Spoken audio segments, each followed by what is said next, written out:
Ruba akhin lam talidhu ummuk. Bisa jadi the old friend yang membela kamu dunia dan akhirat bukan dari saudara kandungmu. Justru saudara kandungmu tidak peduli hidup dengan dunia, tidak peduli dengan kamu. Dan apalagi di hari akhirat, nafsi-nafsi, saya sudah banyak dosa, saya mungkin masuk api neraka duluan. Namun di sini kita semua yang hadir ahlu sunnah saling memberikan syafaat. Maka dia mengadu kepada Allah asyadda munasyadatan fil istiqsa bainal muslimin, atas saudaranya yang Islam meminta keadilan and justice for all, keadilan untuk semua yang Allah. Kenapa saudara saya the old friend dimasukkan api neraka? Protes. Di hadis Muslim dari Abi Sa'id Al-Khudri. Apa yang dikatakan oleh Allah?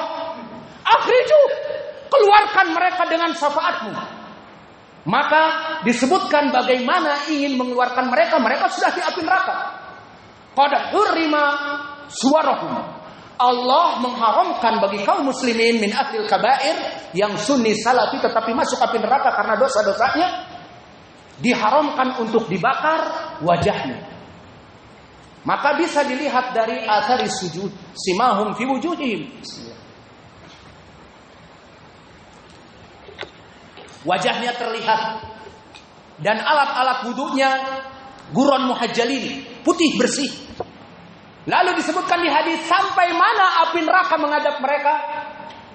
Makhluk terbakar balagon nar ila saqai, hanya sampai kepada betis-betis mereka. Itu saja yang sementara di api neraka.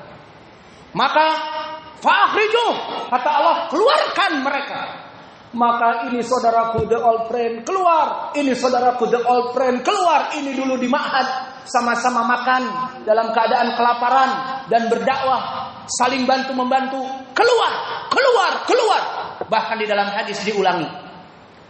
Ya Rabb, haula udkhulu ilan nar fa'akhriju, masuk lagi ke api neraka. Lihat, mungkin siapa yang kamu ingat dulu dari teman-temanmu, dari guru-gurumu, dari saudara-saudaramu, dari teman sejawatmu yang ahli sunnah, yang bukan dari kelompok yang sesat ataupun kufur.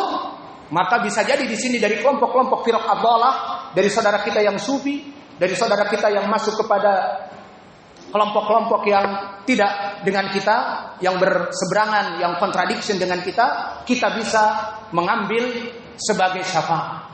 Maka di sini pendalilannya bahwa dari keutamaan orang-orang yang saling mencintai karena Allah di hari kiamat, yang kelima adalah bisa memberikan syafaat kepada kita.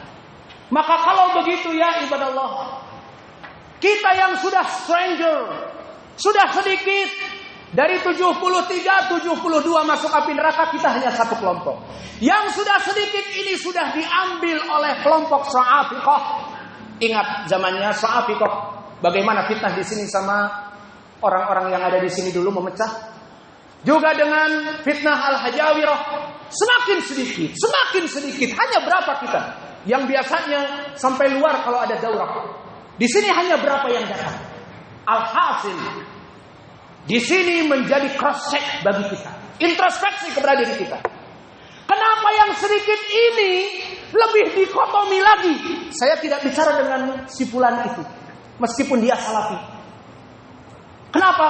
Karena akhlaknya buruk. Saya tidak bicara dengan kelompok geng sana, karena geng sana juga sama-sama punya masjid, sama-sama punya yayasan. Biarlah mereka di sana, kita di sini. Dan mereka kalau datang pun ya biasalah, sholat biasa, cuek aja. Kenapa harus kita ini mengkotomi diri kita? Tidakkah kita ingin syafaat? Tidakkah kita ingin collaboration di hari kiamat kelak? Kita saling mencintai karena Allah, mendapatkan syafaat. Bisa jadi justru kita di dunia mencuekkan saudara kita yang kita anggap manhajnya degree, abu-abu, atau the two face, wajah sini wajah sana. Kita hukumi seperti itu. Kasihan dia. Sampai dia sempit dadanya, dijauhi, tidak disalami. Justru sama-sama salafi di sisi Allah, dia yang masuk surga tadi, justru dia yang masuk api neraka dikarenakan itu introspeksi. Justru dialah yang memberikan syafaat. kepada kamu. Maka bagaimana kejadiannya kelak? Orang yang dikucilkan, justru orang yang dia salafi namun dikucilkan, dianggap degrade, dianggap warnanya abu-abu, dikucilkan, datang di masjid nggak datang terserah. Kemudian justru dia di sisi Allah tidak ada salahnya. Malah alhamdulillah dia tidak berpaling kepada kelompok sururiyun dan kelompok dari sempalan-sempalan. Dia sabar merasakan dunia ini sempit, namun dia katakan meskipun seperti itu mereka tetap ahlu sunnah, aku tetap sholat. Dan ustadz ini tetap ustadz saya meskipun saya didera dan dicoba dan tetap ustadz saya konsisten hadir sholat jamaah, hadir sholat Jumat. Ternyata bagaimana ini hanya sekedar introspeksi. Karena dosa-dosa ini justru orang-orang ini yang Allah iqab masuk neraka karena menyempitkan yang luas, karena mengkotomi yang seharusnya mutlak, karena mengkhususkan yang umum, karena mentakyid dari kemutlakan, karena manhajnya abu-abu kek, karena akhlaknya buruk kek. Tapi kenapa tidak dinasihati dan dirangkul? Malah dijauhi. Alhamdulillah nggak ikut hajawirah, alhamdulillah nggak ikut sururiyun dan yang lainnya. Maka ternyata bagaimana, hanya sekedar bagaimana kita tidak tahu. Namun bisa jadi justru mereka yang masuk api neraka karena dosa ini, menghajar saudaranya, justru dia yang tidak masuk neraka dan dia mengatakan seperti hadis Rabbana nusalli ma'ahum, Rabbana hum yahujun ma'ana, Rabbana hum yasumun ma'ana. Ya Allah, mereka yang diadab di api neraka itu ustaz-ustaz kami, itu saudara-saudara kami satu pondok. Kenapa engkau masukkan kepada api neraka? Allah mengatakan akhriju, keluarkan mereka. Justru menjadi the hero, menjadi pahlawan orang ini yang dulu di dunia dikecilkan sampai wadaqatil ard bima rahubat. Maka dunia ini sempit, sedih dia, dijauhi, tidak diberi salam. Bahkan tijarahnya pun hanya sekedar jual cendol, dikatakan jangan beli di situ. Apa? Gulanya tidak asli, gula sururi, gula dari orang-orang hizbi. Dari mana? Sampai dia usaha pun dikejar-kejar. Ternyata dia bagaimana mengeluarkan dari api neraka. Al-muhim, semuanya kita harus berintrospeksi. Dan jika kita ingin mengamalkan dari permasalahan al-ukhuwah al-islamiyah, kecintaan karena Allah ini, di sana ada sunnah al-mahjurah, ada sunnah yang ditinggalkan, tidak dipraktekkan. Yang mana sunnah ini sangatlah agung. Apa sunnah ini? Sunnah ini adalah kita curhat. Kalau dulu pernah mungkin dari ikhwah ada yang punya girlfriend di SMA, kemudian curhat, nyatain I love you dan sebagainya, misalnya itu jahiliyah. Cuman ini misal. Maka di sini pun lebih dahsyat.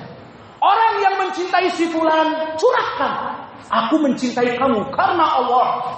Bukan jadi kok kayak gitu jadi risih masuk kepada perkara pelangi ataupun LGBT dan sebagainya. Bukan. Karena aku mencintai karena Allah. Itu adalah sunnah yang mahjurah, sunnah yang sudah banyak termatikan. Jika antum mencintai saudaranya, bilang seperti itu sunnah. Mana dalilnya? Telah datang diriwayatkan oleh Imam At-Tirmidzi dan Abi Daud dari jalan Yahya bin Sa'id Al-Qattan, dari gurunya Thawr ibnu Yazid, dari Humaid ibnu Ubaid, dari Al-Miqdam ibnu Ma'di Karib, sahabatnya Al-Miqdam ibnu Ma'di Karib, di mana Nabi Muhammad sallallahu alaihi wasallam bersabda, "Idza ahabba ahadukum falyu'limhu. Idza ahabba ahadukum fillah falyu'limhu." Maknanya, jika kamu mencintai saudara kamu karena Allah, maka beritahu dia. Di riwayat idza ahabba ahadukum akhahu falyu'limhu iyyahu, bahwa kabarilah aku mencintai kamu karena Allah. Maka hadis ini dari jalan yang kami sebutkan diriwayatkan Imam Abi Daud dan At-Tirmidzi dari Yahya bin Sa'id Al-Qattan imam, dari Thawr ibnu Yazid thiqah, dari Humaid ibnu Ubaid thiqah, dari sahabat Al-Miqdam, maka hadis ini hadis yang sahih dan disahihkan pula oleh Syekh Kami Muqbil Al-Wadi'i di As-Sahih Al-Musnad bima laysa fi sahihain. Pengamalan dari hadis ini kalimat falyu'limhu. Apa i'rabnya falyu'limhu? Siapa yang bisa mengi'rab falyu'limhu? Tafadhalu. Masalah hadis tadi bisa. Masalah i'rab, mana i'rabnya? Yu'lim fi'lun mudhari' majzum karena masuk lam amr. Falyu'lim. Maka ini di ilmu lughatil arabiyah, di ilmu nahwu. Namun kita ambil istinbatnya di ilmi sarf, di ilmi usulul fiqh. Maka di ilmi usulul fiqh, fi'lun mudhari' yang majzum dengan lam amr di ilmi usul memberikan makna wajib asalnya.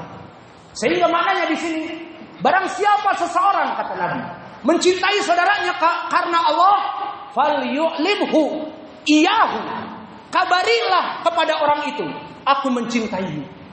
Maka hadis ini hadis yang sahih dari siapa tadi? Al-Miqdam Ibnu Ma'dikar.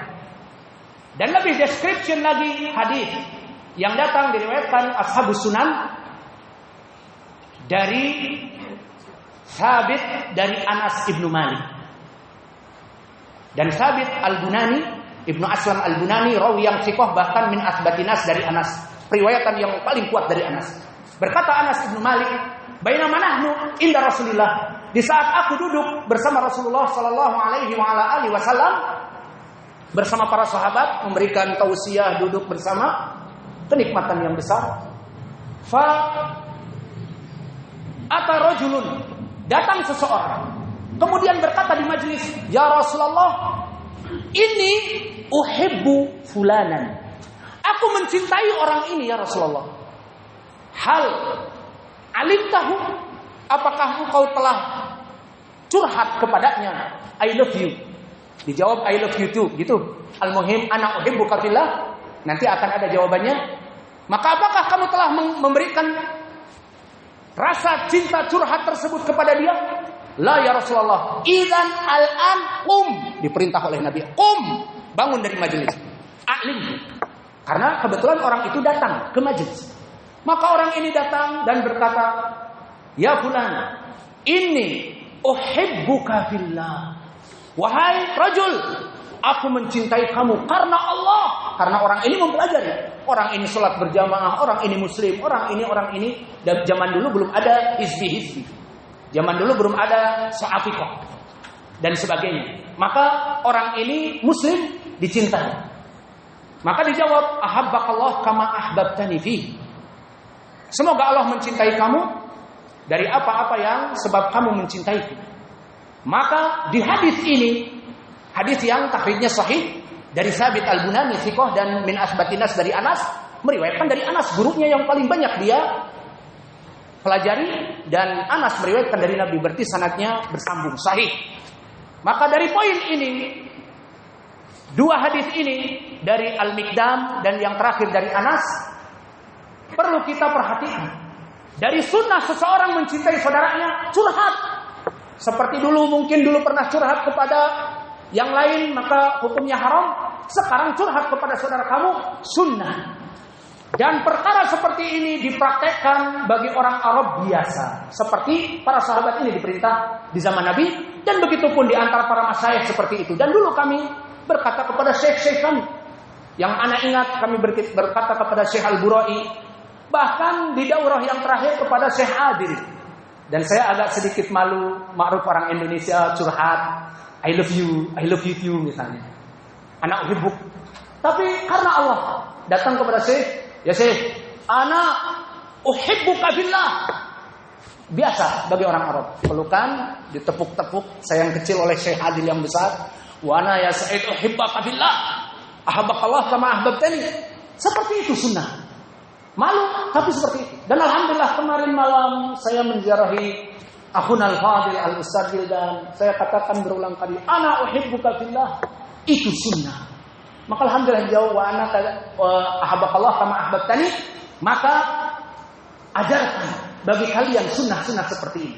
Kalau tidak bisa Arabnya ya I love you. Seperti itu. Aku cinta kamu karena Allah. Sama maknanya.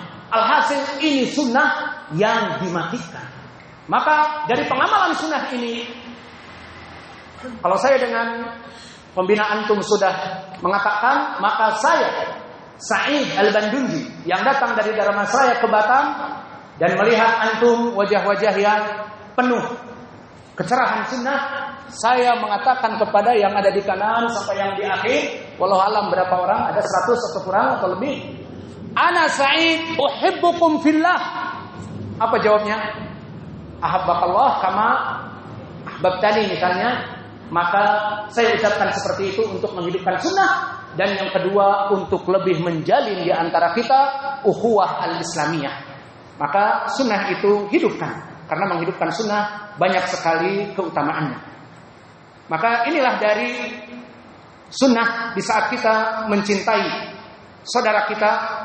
Maka setelah kita mengetahui keutamaan menjalin ukhuwah sesama akidah dan